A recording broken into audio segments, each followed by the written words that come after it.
जय हिंद दोस्तों, स्वागत है आपका आपके YouTube channel study with R में। दोस्तों, आज हम लोग इडुटेरिया का जो 5000 प्लस समान अध्ययन के क्वेश्चन है इसी बुक को देखने वाले हैं। इसमें जो है टोटल प्रैक्टिस सेट करके दिया हुआ है। 100 प्रैक्टिस सेट है टोटल, जिसमें कि एक प्रैक्टिस सेट में 50 क्वेश्चन है। इसी तरह से इसमें दिया हुआ है 100 प्रैक्टिस सेट, और ये जो है ये सभी प्रतियोगिता परीक्षा के लिए महत्वपूर्ण है। देखिए, इसमें दिया हुआ है all state PCS, BSSC, BPSC, SSC, railway, banking, NDA, CDS, अन्य सभी प्रतियोगिता परीक्षा के लिए जो है उपयोगी है। इसके क्वेश्चन सभी बहुत VVI हैं। चलिए शुरू करते हैं। आज हम लोग सेट नंबर 7 को देखेंगे। इससे पिछले वीडियो में जो है हम लोगों ने सेट नंबर 6 तक को देख लिया था। आज हम लोग देखेंगे प्रैक्टिस सेट नंबर 7 को। इसमें टोटल 50 क्वेश्चन है। चलिए शुरू करते हैं। आज पहला क्वेश्चन देखते हैं। और अगर आप पहली बार हमारे चैनल पर विजिट कर रहे हैं तो चैनल को सब्सक्राइब कर बेल आइकन जरूर प्रेस कर लें। लास्ट तक वीडियो को जरूर देखिएगा, इसके सभी क्वेश्चन बहुत ही इम्पोर्टेंट हैं। इसमें जो पहला क्वेश्चन दिया हुआ है, ये दिया हुआ है कि निम्नलिखित में कौन मोनोसेकेराइड कार्बोहाइड्रेट नहीं है। मोनोसेकेराइड कार्बोहाइड्रेट नहीं है इसमें जो दिया हुआ है, ये जो हो जाएगा सुक्रोज नहीं है। इसमें ग्लूकोज, फ्रुक्टोज और गैलेक्टोज जो दिया हुआ है, ये सभी जो है ये मोनोसेकेराइड कार्बोहाइड्रेट ही हैं। सुक्रोज जो है ये डाइसेकेराइड कार्बोहाइड्रेट हो जाते हैं, इसलिए इसका आंसर ऑप्शन सी होगा। डाइसेकेराइड जो कार्बोहाइड्रेट है, इसके कुछ और हम लोग एग्जांपल देख लेते हैं। माल्टोज, लैक्टोज, ये सभी जो है ये सभी डाइसेकेराइड के अंतर्गत ही आ जाएंगे। इसके बाद एक और जो बच जाता है पॉलीसेकेराइड। ये पॉलीसेकेराइड के अंतर्गत जो आएगा वो हो जाएगा सेल्यूलोज, जो कि कोशिका भित्ति जिसका बना होता है। उसके बाद स्टार्च और काइटिन, कवक की कोशिका भित्ति जिससे बनी होती है, ये सभी जो आ जाएंगे ये पॉलीमोनोकार्बोहाइड्रेट के अंतर्गत आ जाएंगे। इसे भी ध्यान में रखेंगे। चलिए देखते हैं हम क्वेश्चन नंबर 2 को। नेक्स्ट जो दिया हुआ है क्वेश्चन नंबर 2 में, किस शैली में प्रसिद्ध गया स्थित विष्णुपद मंदिर बना हुआ है। तो गया स्थित जो विष्णुपद मंदिर बना हुआ है, ये किस शैली में स्थित है। ये जो स्थित है नागर शैली में स्थित हो जाएगा, क्योंकि ये गया जो है ये उत्तर भारत में पड़ जाता है, और उत्तर भारत के जो अधिकांशतः मंदिर है सभी नागर शैली में ही बने हुए हैं। वहीं अगर दक्षिण भारत की हम लोग बात करें तो दक्षिण भारत के जो सभी मंदिर हैं ये द्रविड़ शैली में बने हुए देखने को मिलते हैं। उसके बाद यदि हम मध्य भारत की बात करें तो मध्य भारत के जो मंदिर है वे सभी वैसर शैली में देखने को मिलते हैं, इसलिए इसका आंसर यहाँ पे ऑप्शन बी हो जाएगा। आगे क्वेश्चन 3 को देख लेते हैं। क्वेश्चन में दिया हुआ है कि ऐहोल प्रशस्ति अभिलेख के रचयिता कौन थे। तो ऐहोल प्रशस्ति अभिलेख के जो रचयिता हो जाएंगे ये रवि कीर्ति। ऑप्शन नंबर डी में जो दिया हुआ है इसका आंसर हो जाएगा रवि कीर्ति। रवि कीर्ति जो है ये पुलकेशिन द्वितीय के दरबार से संबंधित है। वही अगर हरिसेन की बात करें तो हरिसेन जो है ये समुद्रगुप्त के दरबार में रहते थे, और इनकी जो रचना है प्रयाग प्रशस्ति, ये हरिसेन की ही रचना है। इसे भी ध्यान में रखेंगे। आगे बढ़ते हैं। क्वेश्चन नंबर 4 देखते हैं। 4 में दिया हुआ है सतलज और काली नदियों के बीच स्थित हिमालय के भाग को किस नाम से जाना जाता है। तो सतलज और काली के बीच यहाँ पे पूछा गया है। हिमालय को जो नदियों के आधार पर अगर हम लोग देखें तो 4 भागों में विभाजित किया गया है। इस तरह से जो है हम लोग देख लेते हैं। पहला जो है यहाँ पे सिंधु हो जाएगा, सिंधु और सतलज, सिंधु और सतलज। उसके बाद जो हो जाएगा काली, फिर उसके बाद तीस्ता और दिहांग। तो यहाँ पे जो है सिंधु और सतलज के बीच ये जो हो जाएगा सिंधु और सतलज, इसके बीच जो पड़ता है ये पंजाब हिमालय, इसे हम लोग कहते हैं पंजाब हिमालय। उसके बाद सतलज और यहाँ पे काली नदी अगर हम लोग देखें तो सतलज और काली के बीच जो पड़ता है इसे हम लोग कुमायूं हिमालय के नाम से कहेंगे, कुमायूं हिमालय। और अगर इसके बाद हम लोग देखें काली और तीस्ता, अगर बात करें काली और तीस्ता के बीच, तो ये जो हो जाएगा ये हो जाएगा नेपाल हिमालय। और उसके बाद अगर हम लोग यहाँ पे देखें तीस्ता और दिहांग के बीच, तो ये असम हिमालय के नाम से जाना जाता है। तो यहाँ क्वेश्चन में जो पूछा गया है सतलज और काली, सतलज और काली के बीच जो जाना जाएगा ये कुमायूं हिमालय के नाम से। ऑप्शन नंबर डी में दिया हुआ है, इसका आंसर जो हो जाएगा ऑप्शन डी कुमायूं हिमालय। आगे बढ़ते हैं। क्वेश्चन नंबर 5 को देखते हैं हम लोग। 5 में दिया हुआ है द्वितीय प्रदूषक निम्नलिखित में से कौन सा है। तो द्वितीय प्रदूषक जो हो जाएगा ये यहाँ पे स्मॉग हो जाएगा, क्योंकि कार्बोहाइड्रेट कार्बन डाइऑक्साइड, उसके बाद कार्बन मोनोऑक्साइड और फ्लाई एश जो है, ये सभी जो है ये प्राथमिक प्रदूषक हैं। और यहाँ पे जो इसका आंसर हो जाएगा ये हो जाएगा द्वितीयक प्रदूषक के रूप में जो जाना जाता है ये स्मॉग को जाना जाता है। तो इसका आंसर ऑप्शन ए हो जाएगा। आगे क्वेश्चन नंबर देखते हैं 6 को। 6 में जो दिया हुआ है क्वेश्चन दिया हुआ है कि बंधुआ मजदूरी व्यवस्था का भी निराकरण संविधान के किस अनुच्छेद से संबंधित है। तो ये जो संबंधित है अनुच्छेद इसका हो जाएगा 23, अनुच्छेद 23, ऑप्शन नंबर बी हो जाएगा इसका आंसर। अनुच्छेद 24 से अगर बात करें तो ये जो है 14 वर्ष से कम आयु के बच्चों को कारखाने में काम नहीं करना है, तो इससे संबंधित हो जाएगा। अनुच्छेद 21 की अगर बात करें तो प्राण एवं दैहिक स्वतंत्रता से संबंधित है। और अनुच्छेद 19 यहीं पे बात करें तो बोलने की स्वतंत्रता जो है अनुच्छेद 19 के अंतर्गत आ जाएगा। इसका आंसर ऑप्शन नंबर बी हो गया। आगे देखते हैं 7 नंबर क्वेश्चन। विद्युत धारिता का मात्रक होता है। विद्युत धारिता का मात्रक जो हो जाएगा ये हो जाएगा फेराडे, ऑप्शन नंबर ए इसका आंसर हो जाएगा करेक्ट। वहीं अगर वोल्ट की बात करें तो वोल्ट जो है विभवांतर का हो जाएगा, विभवांतर का। अगर कूलम्ब की बात करें तो ये आवेश का हो जाएगा। और एम्पियर जो है ये विद्युत धारा का हो जाएगा, ध्यान में रखेंगे इसे। आगे क्वेश्चन नंबर 8 को देखते हैं। 8 में दिया हुआ है कि यूरेनियम के रेडियोधर्मी विघटन का अंतिम उत्पाद है।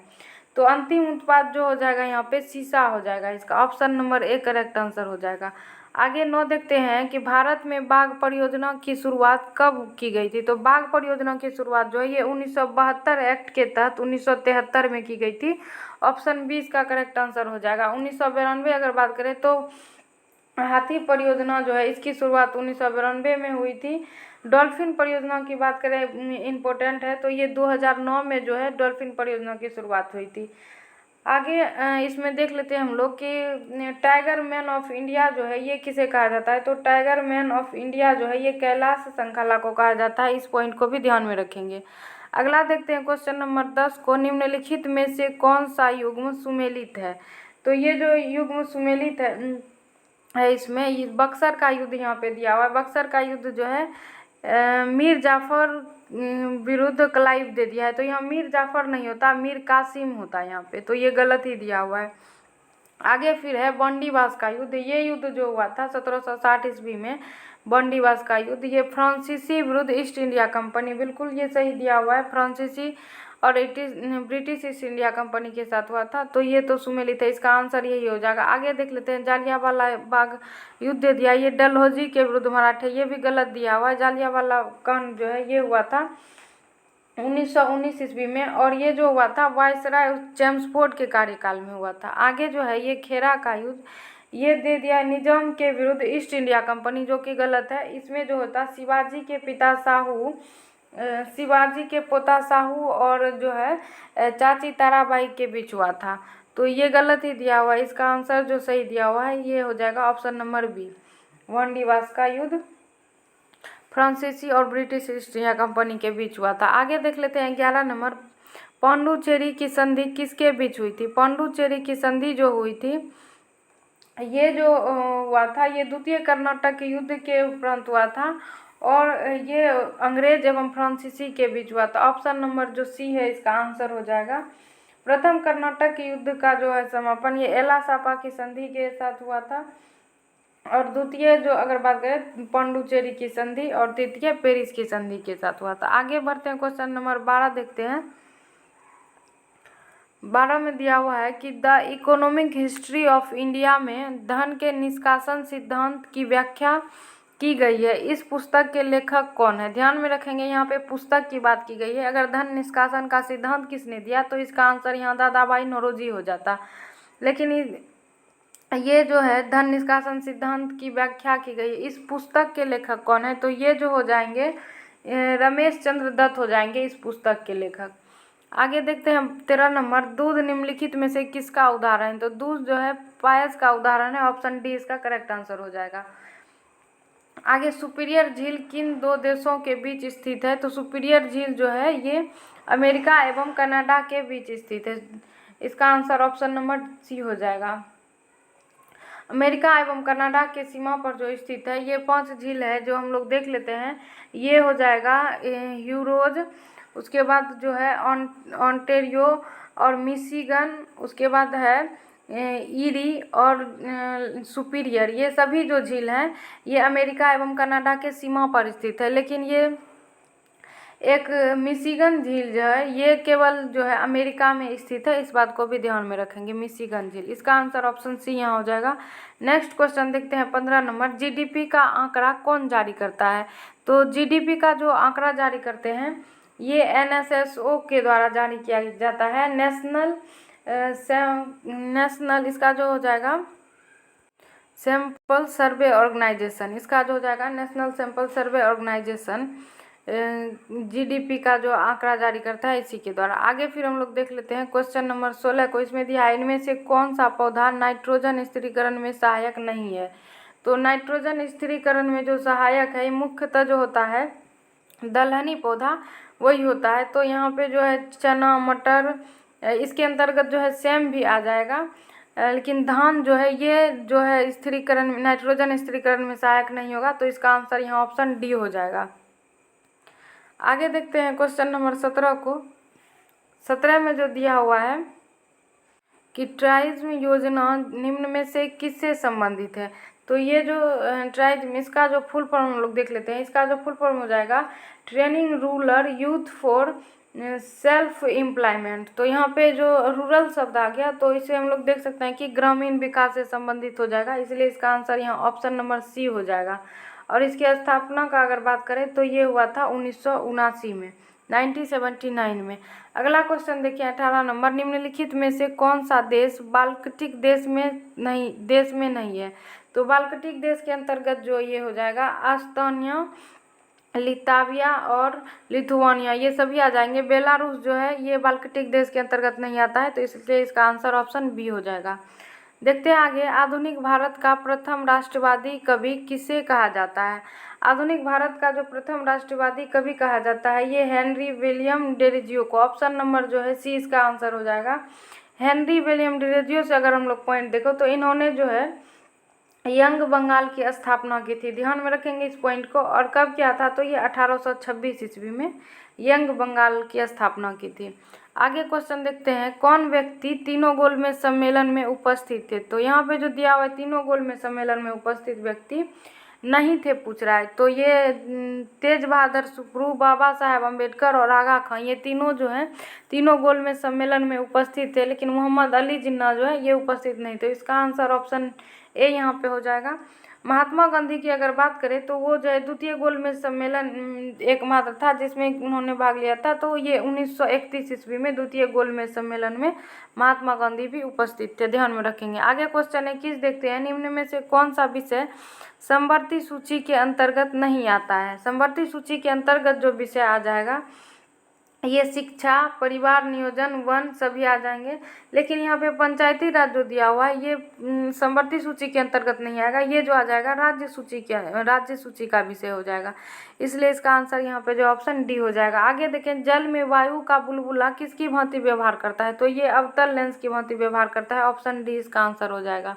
आगे बढ़ते हैं। निम्नलिखित में कौन सुमेलित नहीं है?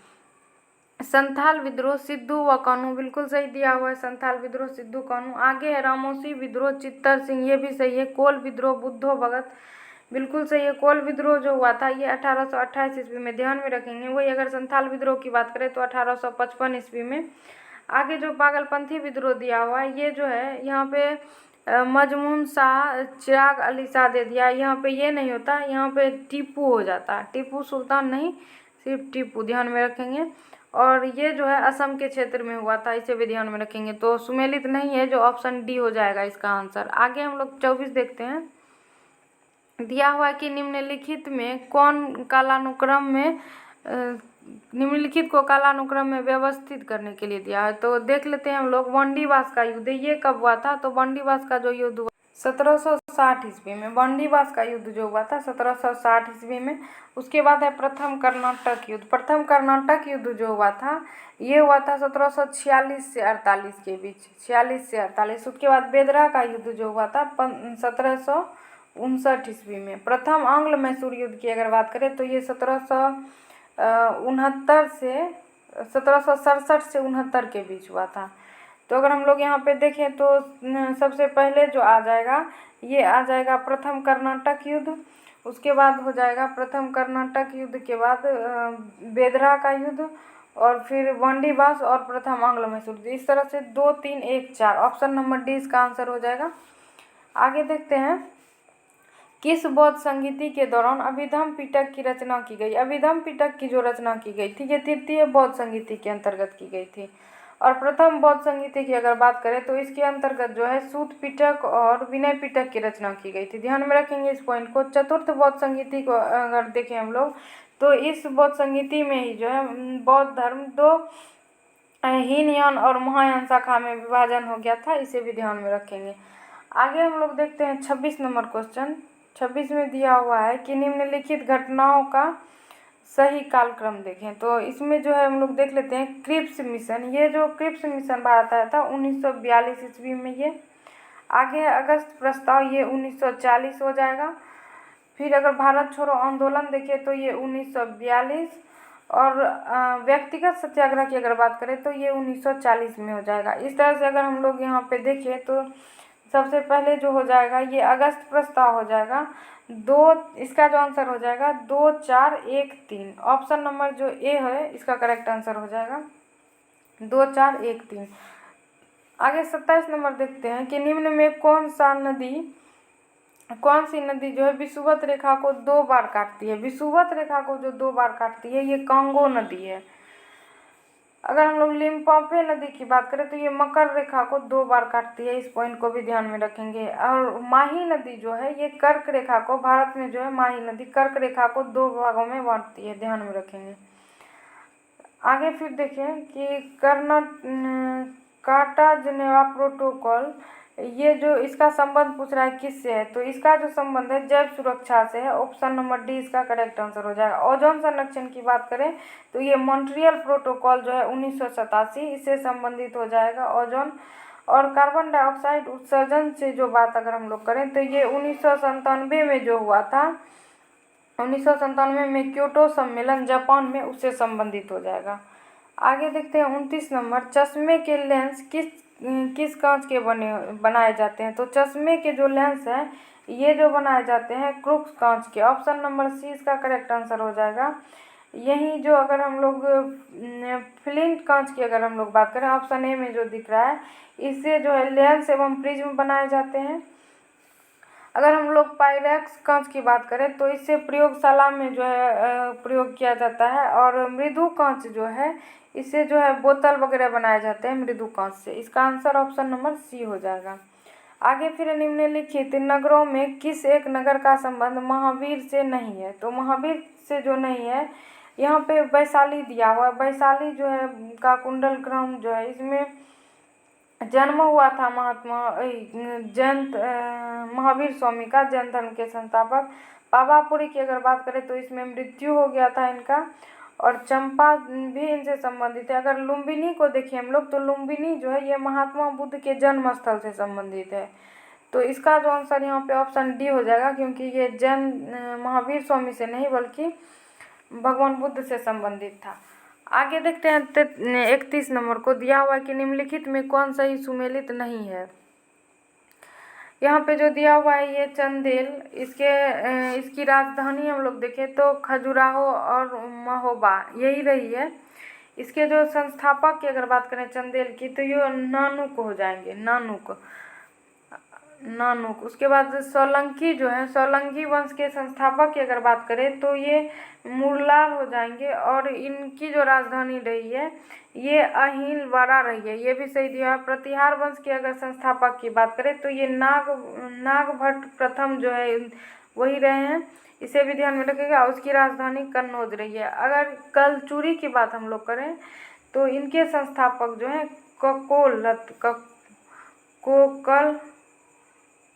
कोकल रहे हैं इसके संस्थापक। और इसकी जो राजधानी की अगर बात करें तो यहाँ पे अजमेर दे दिया, अजमेर नहीं होता, यहाँ पे जो होता ये त्रिपुरी होता। त्रिपुरी जो है ये मध्य प्रदेश में पड़ता है।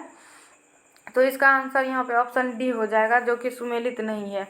आगे फिर देखें, मोढेरा का सूर्य मंदिर किस राज्य में स्थित है? मोढेरा का सूर्य मंदिर जो है गुजरात राज्य में स्थित है, ऑप्शन नंबर बी हो जाएगा। फिर निम्न में कौन सही सुमेलित नहीं है? अकबर द्वारा जजिया कर की समाप्ति। अकबर द्वारा जजिया कर की समाप्ति 1764 में की गई थी, बिल्कुल सही है। दीन ए इलाही की स्थापना 1582 में की गई है, ये भी सही है। आगे है मजहरनामा। मजहरनामा की जो स्थापना है ये 1579 में 1579 में की गई थी, तो ये गलत दिया हुआ है, सुमेलित नहीं है, यही हो जाएगा आंसर। आगे जो तीर्थ यात्रा कर समाप्त दिया हुआ है ये 1563 दिया हुआ है, देख लीजिए ये भी सही दिया हुआ है। तो इसका आंसर जो सुमेलित नहीं है ये हो जाएगा ऑप्शन सी। आगे बढ़ते हैं, देखते हैं 34 नंबर क्वेश्चन। 34 में जो दिया हुआ है, मनसबदारी व्यवस्था में दो स्पार्सिंग अस्पा का प्रचलन किसने किया था? तो ये जो किया था दो स्पार्सिंग अस्पा का प्रचलन जहांगीर के द्वारा किया गया था, ऑप्शन डी इसका करेक्ट आंसर हो गया। आगे देखते हैं चौसा का युद्ध कब हुआ था? चौसा का युद्ध जो हुआ था ये 1539 ईस्वी में हुआ था, ऑप्शन सी इसका हो जाएगा आंसर। हुमायूं एवं शेर शाह सूरी के बीच हुआ था, इस बात को ध्यान में रखेंगे। आगे फिर है कि निम्न में से कौन सा विकल्प बंधनों की क्रियाशीलता के सही क्रम में दर्शाता है? तो बंधनों की क्रियाशीलता का सही क्रम जो है ये जो हो जाएगा एकल बंध, उससे द्वितीय बंध और त्रिबंध, यही हो जाएगा इसका आंसर, ऑप्शन नंबर सी। आगे फिर हम लोग देखते हैं निम्न में से किस अंग में आवश्यकता से अधिक शर्करा या कार्बोहाइड्रेट ग्लाइकोजन के रूप में संचित रहता है? तो ये संचित रहता है यकृत में, ऑप्शन सी इसका आंसर हो जाएगा। आगे फिर है कि किस योजना का काल में 14 बैंकों किस योजना के काल में 14 बैंकों का राष्ट्रीयकरण किया गया? तो ये जो राष्ट्रीयकरण किया गया था ये चौथी जो योजना थी उसी के अंतर्गत किया गया था 1969 में, ध्यान में रखेंगे। आगे फिर देखते हैं कि जिन वस्तुओं का उपयोग साथ साथ किया जाता है उन्हें कहा जाता है पूरक वस्तुएं। आगे 40 नंबर देखते हैं, भारतीय मानक समय रेखा किस राज्य से होकर नहीं गुजरती है? भारतीय मानक समय रेखा जो है ये नहीं गुजरती है हिमाचल प्रदेश से होकर, बाकी आंध्र प्रदेश, उत्तर प्रदेश, छत्तीसगढ़, इसके अलावा मध्य प्रदेश और उड़ीसा से 5 राज्यों से होकर गुजरती है, ध्यान में रखेंगे। इसका आंसर ऑप्शन डी हो जाएगा। आगे फिर है कि निम्नलिखित में से कौन सुमेलित नहीं है? ये चांगला दर्रा जो है ये जम्मू कश्मीर में स्थित है, सही है। शिवकिला दर्रा हिमाचल प्रदेश से, ये बोमडिला दर्रा जो है उत्तराखंड दे दिया, यही गलत दिया हुआ है। बोमडिला दर्रा जो है अरुणाचल प्रदेश होता, उत्तराखंड नहीं होता। नाथुला दर्रा जो है ये सिक्किम में, ये भी बिल्कुल सही है। तो गलत जो है सी है दिया हुआ, ऑप्शन सी इसका आंसर हो जाएगा। फिर है भारत में पश्चिमी तट की अपेक्षा पूर्वी तट पर चावल की पैदावार अधिक क्यों होती है? तो ये जो होती है क्योंकि पूर्वी तट जो है पश्चिमी तट से चौड़ी है तथा डेल्टाई क्षेत्र है, इसलिए जो है अधिक चावल का पैदावार होता है, ऑप्शन नंबर डी इसका आंसर हो जाएगा। 43 नंबर देखते हैं, इसमें दिया हुआ है कि केंद्र और राज्य विधायी संबंध संविधान के किस भाग में उपबंध किया गया है? तो ये किया गया है संविधान के भाग 11 में, ऑप्शन नंबर 20 का आंसर हो जाएगा। आगे देखते हैं हम लोग क्वेश्चन नंबर 44 को। 44 में जो दिया हुआ है कि राष्ट्रपति पर महाभियोग की प्रक्रिया प्रारंभ करने के लिए कितने सदस्यों का हस्ताक्षर होना चाहिए? तो ये जो कितने सदस्य पूछ रहा है, इसका जो हो जाएगा कि जो सदन आरोप लगाया उस सदन का 1/4, इसका आंसर हो जाएगा यही, ऑप्शन नंबर ए हो जाएगा। 45 देखते हैं कि निम्न में से किस परिस्थिति में किसी संसद सदस्य की सदस्यता समाप्त हो जाती है? तो ये जो संसद सदस्य की समाप्त हो जाती है सदस्यता, ये यदि वह संसद की अनुमति के बिना 60 दिन की अवधि से अधिक समय तक के लिए सदन की सभी बैठक में अनुपस्थित रहता है, तो ये सही दिया हुआ है, उसकी सदस्यता समाप्त कर दी जाती है। आगे जो है कि यदि उसे सदन द्वारा निष्कासित कर दिया जाए तो भी सदस्यता समाप्त हो जाएगी, यदि न्यायालय उसे चुनाव को अमान्य या शून्य करार दे तो भी समाप्त हो जाएगी। इसलिए इसका आंसर जो हो जाएगा उपयुक्त सभी परिस्थितियों में ऑप्शन डी हो जाएगा आंसर। अगला देखते हैं कि भारत के राष्ट्रपति को हटाया जा सकता है। भारत के राष्ट्रपति को जो हटाया जा सकता है ये भारत की संसद द्वारा, ऑप्शन नंबर सी हो जाएगा आंसर। 47 नंबर देखते हैं, किस अनुच्छेद के अंतर्गत राज्य के निर्वाचन आयोग का प्रावधान किया गया है। तो राज्य के निर्वाचन आयोग का जो प्रावधान किया गया है अनुच्छेद 243 के जो है यही हो जाएगा आंसर, 243 के। नेक्स्ट क्वेश्चन है कि किस संविधान संशोधन में पिछड़े वर्ग संबंधी आयोग का प्रावधान है। तो पिछड़ा वर्ग से जो संबंधित ये 102वां संविधान संशोधन, ऑप्शन नंबर 20 का करेक्ट आंसर हो जाएगा। आगे फिर जो देखते हैं हम लोग 39 में दिया हुआ है कि history of the freedom movement in Bihar, इसके जो हैं लेखक कौन है। तो इसके जो लेखक हो जाएंगे के दत्ता, ऑप्शन नंबर ए हो जाएगा। 50 नंबर देखते हैं, आज का अंतिम क्वेश्चन जो है मानव विकास सूची निर्माण में निम्नलिखित में कौन सा जुड़ा हुआ है। तो ये जो जुड़ा हुआ है इससे जुड़े हुए अमर्त्य सेन, ऑप्शन नंबर जो है इसका डी हो जाएगा। मिलेंगे अब नेक्स्ट वीडियो में। हम लोग वीडियो को लाइक कमेंट और शेयर जरूर करें। मिलते हैं नेक्स्ट वीडियो में, धन्यवाद।